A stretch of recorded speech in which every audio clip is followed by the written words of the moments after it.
Assalamualaikum warahmatullahi wabarakatuh. Selamat pagi dan salam sejahtera bagi kita semua. Pagi ini saya akan membawakan salah satu materi perkuliahan tentang indera pendengaran, yaitu kelainan telinga luar. Sebelumnya kita melihat dulu anatomi daripada telinga luar, di mana telinga luar kita terdiri dari anatomi telinga terdiri dari telinga bagian luar, telinga bagian tengah, dan telinga bagian dalam. Adapun telinga bagian luar terdiri dari auricula dan meatus acousticus externus. Nah, kita bisa melihat kalau kita melakukan otoskopi, pemeriksaan otoskopi, ada nampak liang telinga atau meatus externus dan membran timpani. Dengan bagian-bagian pada daun telinga terdiri dari kulit dan tulang, maksudnya kulit dan tulang rawan atau cartilago elastin kecuali bagian lobulus. Kulit melekat pada perikondrium yang berfungsi sebagai menangkap dan mengumpulkan gelombang bunyi, menentukan arah sumber bunyi, dan sebagai estetika terutama bagi wanita, dan proteksi untuk telinga bagian dalam.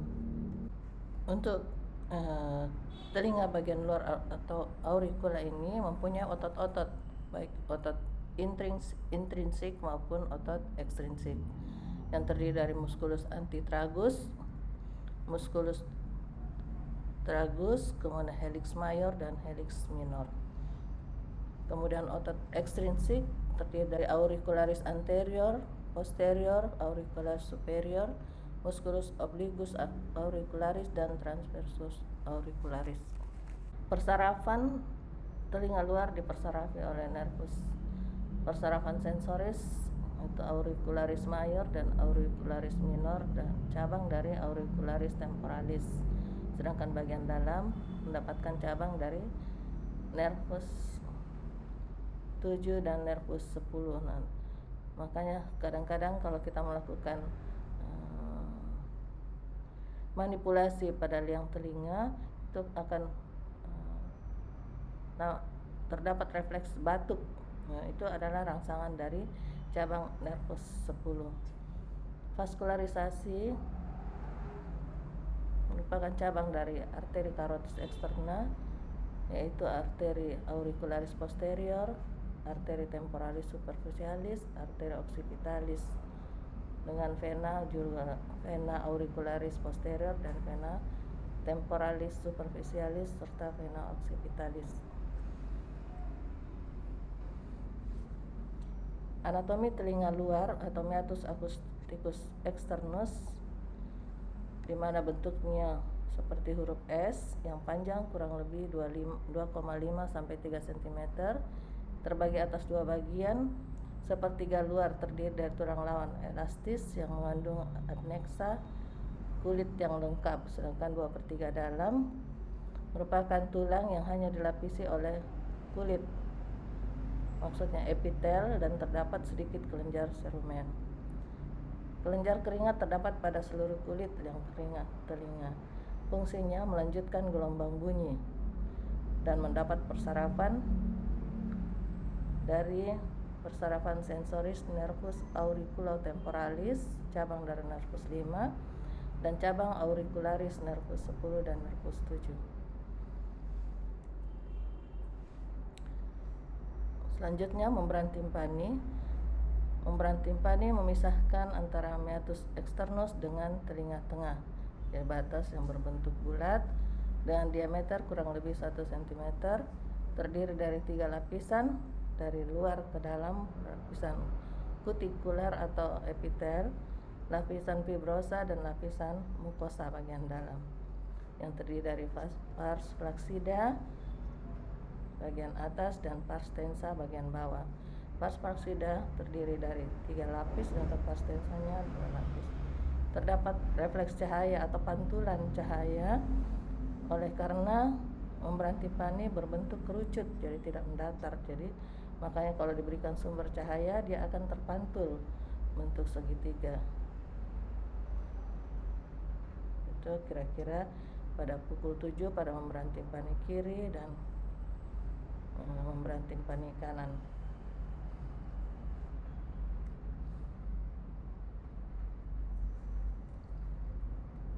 Nah, ini gambar dari anatomi telinga luar.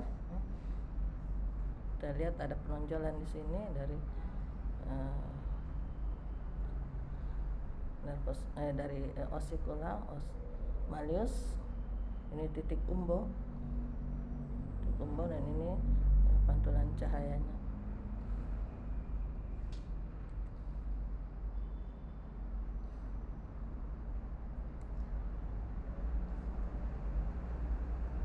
Vaskularisasinya mendapat vaskularisasi dari arteri maxillaris, yaitu rami auricularis profundus dan rami tympanicus untuk lapisan dalam. Arteri auricularis posterior yaitu rami stylomastoideus.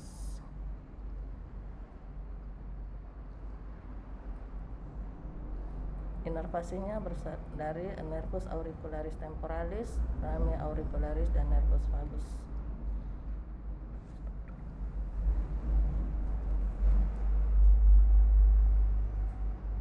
Assalamualaikum warahmatullahi wabarakatuh. Selamat pagi dan salam sejahtera bagi kita semua. Pagi ini saya akan membawakan salah satu materi perkuliahan tentang indera pendengaran, yaitu kelainan telinga luar. Sebelumnya kita melihat dulu anatomi daripada telinga luar, di mana telinga luar kita terdiri dari anatomi telinga terdiri dari telinga bagian luar, telinga bagian tengah, dan telinga bagian dalam. Adapun telinga bagian luar terdiri dari auricula dan meatus acousticus externus. Nah, kita bisa melihat kalau kita melakukan otoskopi, pemeriksaan otoskopi, ada nampak liang telinga atau meatus externus dan membran timpani. Dengan bagian-bagian pada daun telinga terdiri dari kulit dan tulang, maksudnya kulit dan tulang rawan atau cartilago elastin kecuali bagian lobulus. Kulit melekat pada perikondrium yang berfungsi sebagai menangkap dan mengumpulkan gelombang bunyi, menentukan arah sumber bunyi, dan sebagai estetika terutama bagi wanita, dan proteksi untuk telinga bagian dalam. Untuk telinga bagian luar atau auricula ini mempunyai otot-otot, baik otot intrinsik maupun otot ekstrinsik, yang terdiri dari musculus antitragus, musculus tragus, kemudian helix major dan helix minor. Kemudian otot ekstrinsik terdiri dari auricularis anterior, posterior, auricularis superior, musculus obliquus auricularis, dan transversus auricularis. Persarafan telinga luar dipersarafi oleh nervus persarafan sensoris, itu auricularis major dan auricularis minor, dan cabang dari auricularis temporalis. Sedangkan bagian dalam mendapatkan cabang dari nervus 7 dan nervus 10. Nah, makanya kadang-kadang kalau kita melakukan manipulasi pada liang telinga itu akan terdapat refleks batuk. Nah, itu adalah rangsangan dari cabang nervus 10. Vaskularisasi merupakan cabang dari arteri carotis externa, yaitu arteri auricularis posterior, arteri temporalis superficialis, arteri occipitalis, dengan vena juga vena auricularis posterior dan vena temporalis superficialis serta vena occipitalis. Anatomi telinga luar atau meatus acousticus externus, di mana bentuknya seperti huruf S yang panjang kurang lebih 2,5 sampai 3 cm, terbagi atas dua bagian. Sepertiga luar terdiri dari tulang lawan elastis yang mengandung adnexa, kulit yang lengkap, sedangkan 2/3 dalam merupakan tulang yang hanya dilapisi oleh kulit, maksudnya epitel, dan terdapat sedikit kelenjar serumen. Kelenjar keringat terdapat pada seluruh kulit yang keringat telinga.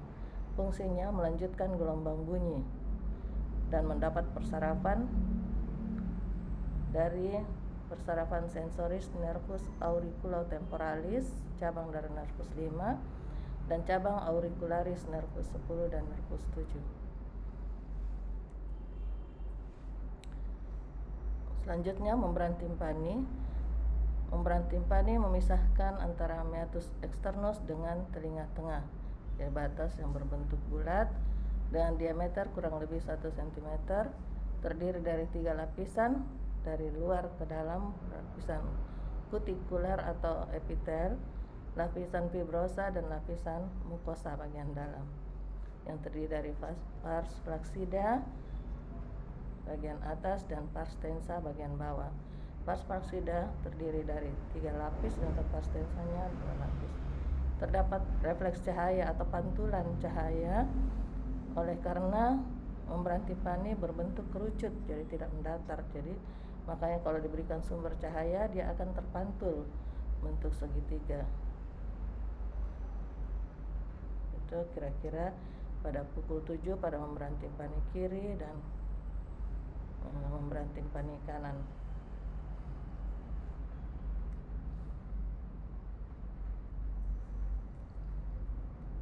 Nah, ini gambar dari anatomi telinga luar. Kita lihat ada penonjolan di sini dari nervus dari ossicula, malleus. Ini titik umbo, dan ini pantulan cahayanya.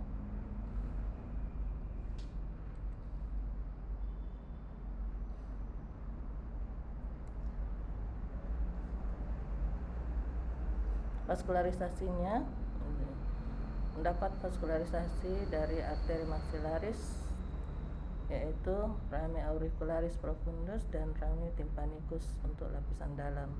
Arteri auricularis posterior, yaitu rami stylomastoideus.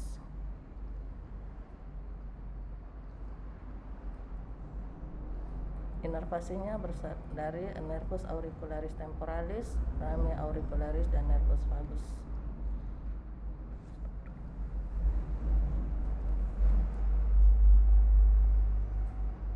Assalamualaikum warahmatullahi wabarakatuh. Selamat pagi dan salam sejahtera bagi kita semua.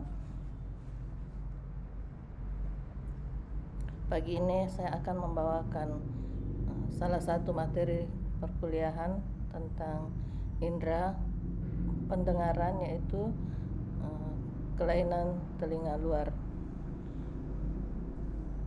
Sebelumnya kita melihat dulu anatomi daripada telinga luar, di mana telinga luar kita terdiri dari anatomi telinga terdiri dari telinga bagian luar, telinga bagian tengah, dan telinga bagian dalam.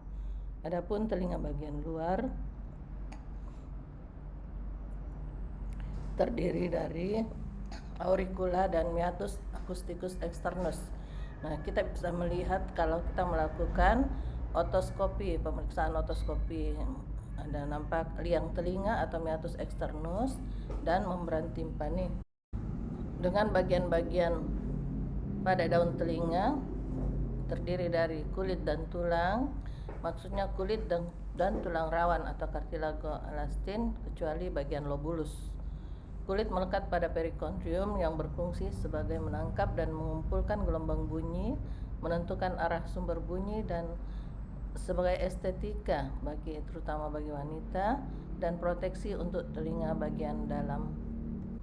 Untuk telinga bagian luar atau auricula ini mempunyai otot-otot, baik otot intrinsik maupun otot ekstrinsik, yang terdiri dari musculus antitragus, musculus tragus, kemudian helix major dan helix minor. Kemudian otot ekstrinsik terdiri dari auricularis anterior, posterior, auricularis superior, musculus obliquus auricularis, dan transversus auricularis. Persarafan telinga luar dipersarafi oleh nervus persarafan sensoris, itu auricularis major dan auricularis minor, dan cabang dari auricularis temporalis. Sedangkan bagian dalam mendapatkan cabang dari nervus 7 dan nervus 10. Nah, makanya kadang-kadang kalau kita melakukan manipulasi pada liang telinga, itu akan terdapat refleks batuk.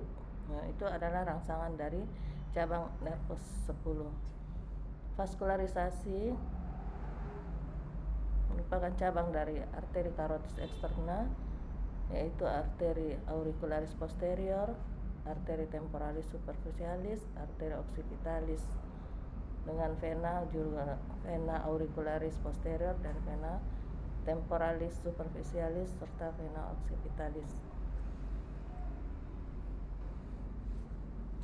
Anatomi telinga luar atau meatus acousticus externus, di mana bentuknya seperti huruf S yang panjang kurang lebih 2,5 sampai 3 cm, terbagi atas dua bagian. Sepertiga luar terdiri dari tulang lawan elastis yang mengandung adnexa, kulit yang lengkap, sedangkan 2/3 dalam merupakan tulang yang hanya dilapisi oleh kulit, maksudnya epitel, dan terdapat sedikit kelenjar serumen. Kelenjar keringat terdapat pada seluruh kulit yang keringat telinga. Fungsinya melanjutkan gelombang bunyi dan mendapat persarafan dari persarafan sensoris nervus auriculotemporalis, cabang dari nervus 5, dan cabang auricularis nervus 10 dan nervus 7. Selanjutnya membran timpani. Membran timpani memisahkan antara meatus externus dengan telinga tengah, di batas yang berbentuk bulat dengan diameter kurang lebih 1 cm, terdiri dari 3 lapisan, dari luar ke dalam, lapisan kutikular atau epitel, lapisan fibrosa, dan lapisan mukosa bagian dalam, yang terdiri dari pars flaccida bagian atas dan pars tensa bagian bawah. Pars flaccida terdiri dari 3 lapis dan pars tensanya 2 lapis. Terdapat refleks cahaya atau pantulan cahaya oleh karena membran timpani berbentuk kerucut, jadi tidak mendatar. Jadi makanya kalau diberikan sumber cahaya dia akan terpantul bentuk segitiga. Itu kira-kira pada pukul 7 pada membran timpani kiri dan membran timpani kanan.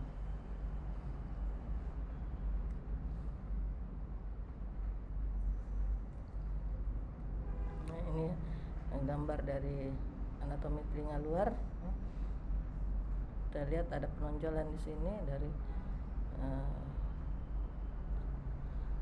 nervus dari ossicula malleus. Ini titik umbo, dan ini pantulan cahayanya.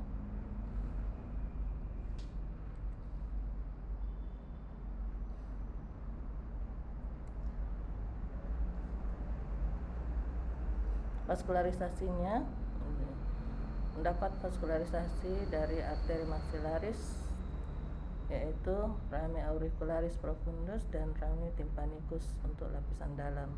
Arteri auricularis posterior yaitu rami stylomastoideus.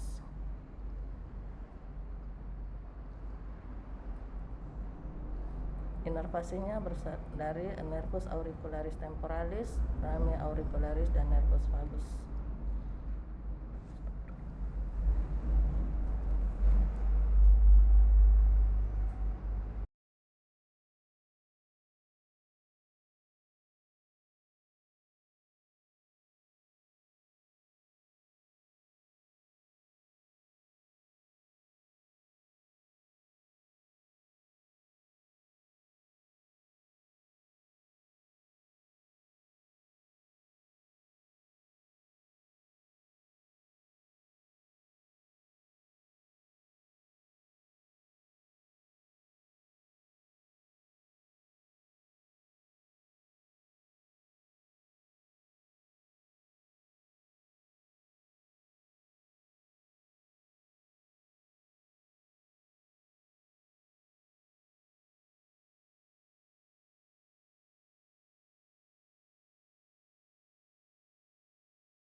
Assalamualaikum warahmatullahi wabarakatuh. Selamat pagi dan salam sejahtera bagi kita semua. Pagi ini saya akan membawakan salah satu materi perkuliahan tentang indera pendengaran, yaitu kelainan telinga luar. Sebelumnya kita melihat dulu anatomi daripada telinga luar, di mana telinga luar kita terdiri dari anatomi telinga terdiri dari telinga bagian luar, telinga bagian tengah, dan telinga bagian dalam. Adapun telinga bagian luar terdiri dari auricula dan meatus acousticus externus. Nah, kita bisa melihat kalau kita melakukan otoskopi, pemeriksaan otoskopi, ada nampak liang telinga atau meatus externus dan membran timpani.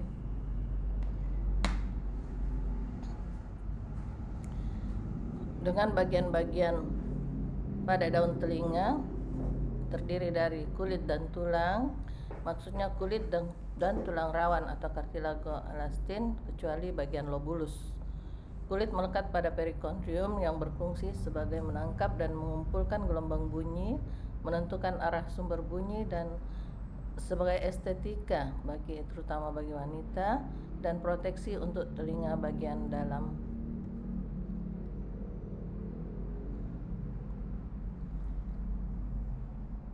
Gambarnya muncul.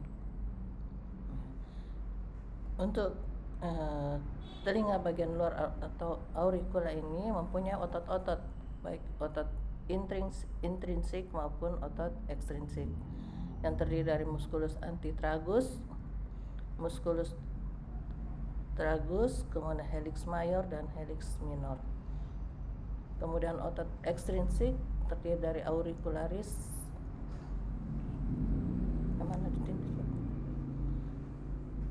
terdiri dari auricularis anterior, posterior, auricularis superior, musculus obliquus auricularis, dan transversus auricularis.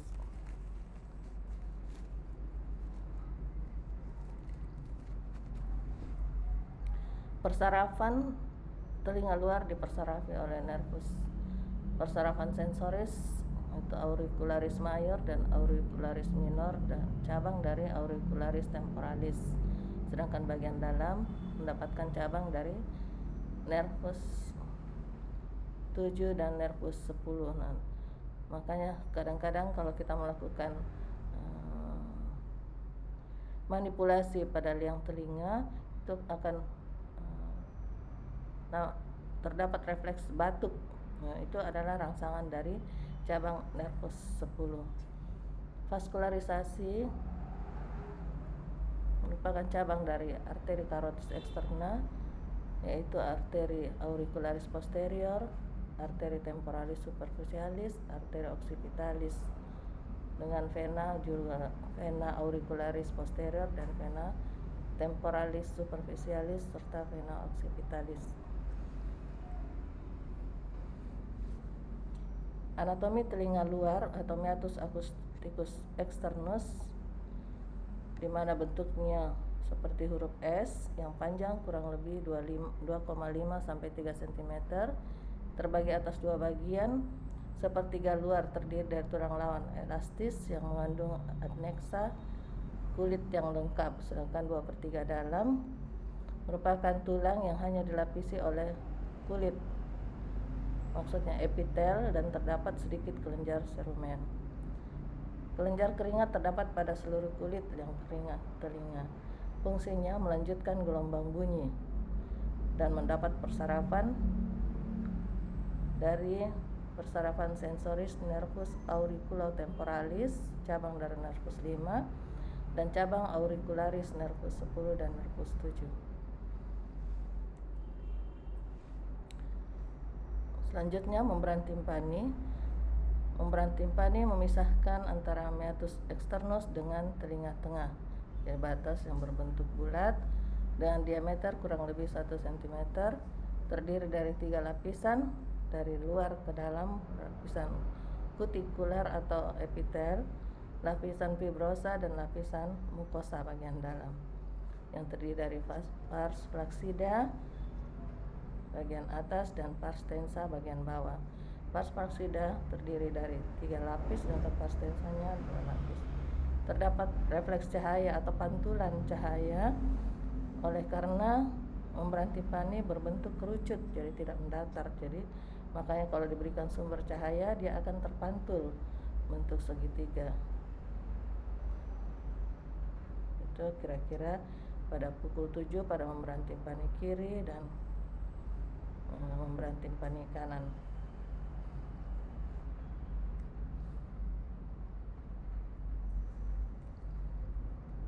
Nah, ini gambar dari anatomi telinga luar. Kita lihat ada penonjolan di sini dari nervus dari ossicula, malleus. Ini titik umbo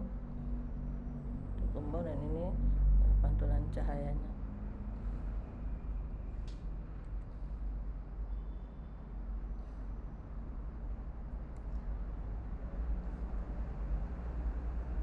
Vaskularisasinya mendapat vaskularisasi dari arteri maxillaris, yaitu rami auricularis profundus dan rami tympanicus untuk lapisan dalam.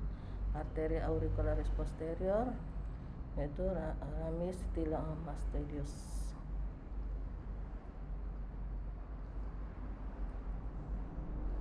Inervasinya dari nervus auricularis temporalis, rami auricularis dan nervus vagus.